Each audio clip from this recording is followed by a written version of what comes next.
There you go. Okay, so this is the second part of the lab procedures demo. We're going to go in and see what each prospective job is doing before they actually start cooking. So if we come over here, we're going to see a couple different things happening. Our manager is with our waiter waitress 2, and they are checking to make sure that the counters and all the equipment are clean. And if they're not clean, they're going to take care of that. The waiter waitress 2 is going to head over here to where the dry clean rags are. She's going to grab 6 to 10 dry clean rags and bring them back to her group. Rags and towels. You can get like a mixture. Okay, and she's going to bring those back to her group.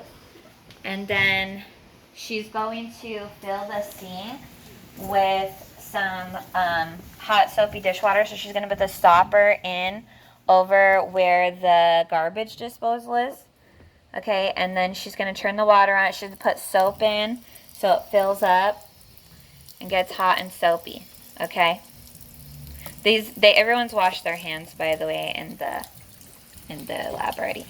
Okay, now we're going to turn the attention over to the assistant cook who is working with the bookkeeper. They're working together to get all of the ingredients that are not in the unit. So some ingredients are in the unit, some ingredients are not in the unit.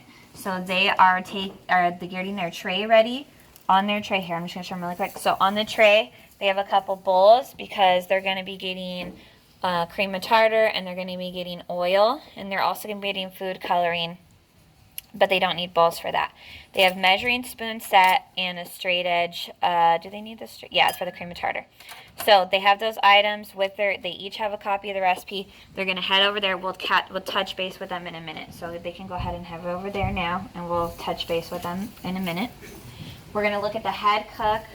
So the head cook is with the waiter waitress 1. They're getting out all the equipment. So notice the waiter waitress 1 has already gotten out the pan that she needs and the wooden spoon for when it's time to actually cook. The head cook is measuring out the ingredients that are in the unit. So in the unit, you're going to notice in this cupboard, well, it'll be labeled, but it'll vary by unit, but there'll be containers that look like this in there. And there'll be different dry ingredients down there in a larger clear container. So it'll be like this, but it'll be bigger, and all the ingredients will be inside. And then she's going to measure out the flour. She's going to measure the salt. She's going to measure the water, because those things are all in the unit. Okay, so everything that's in the unit, she and the waiter waitress 1 are going to be measuring out. And once they have all of that ready to go, they're going to actually get started cooking. Let's go ahead and check on the assistant cook over here. So we're going to walk around and check on the assistant cook at the ingredient table. The assistant cook and the bookkeeper are over here at the ingredient table, and they're measuring out everything they need. They're just getting the oil that they need, the cream of tartar. They're putting it into the bowl. Now watch as she measures the cream of tartar. She's actually using the edge of the container to like straighten out her teaspoons. So she ended up not needing the straight edge spatula, but she brought it just in case, because the straight edge spatula levels off the spoons as she's measuring those spoons. So she's getting that ready. And then she's just going to grab the full containers of food coloring. You're going to need like 6 colors, but if there's only 4 colors, you might have to mix some of the colors. So she's just going to grab all the containers of those, and then she'll measure the oil as well. So this is what she's doing.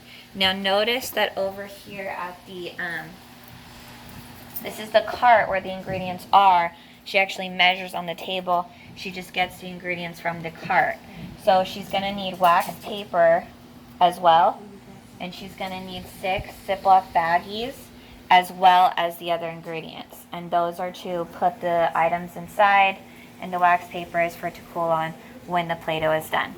That is the end of the procedures, the lab procedures part 2.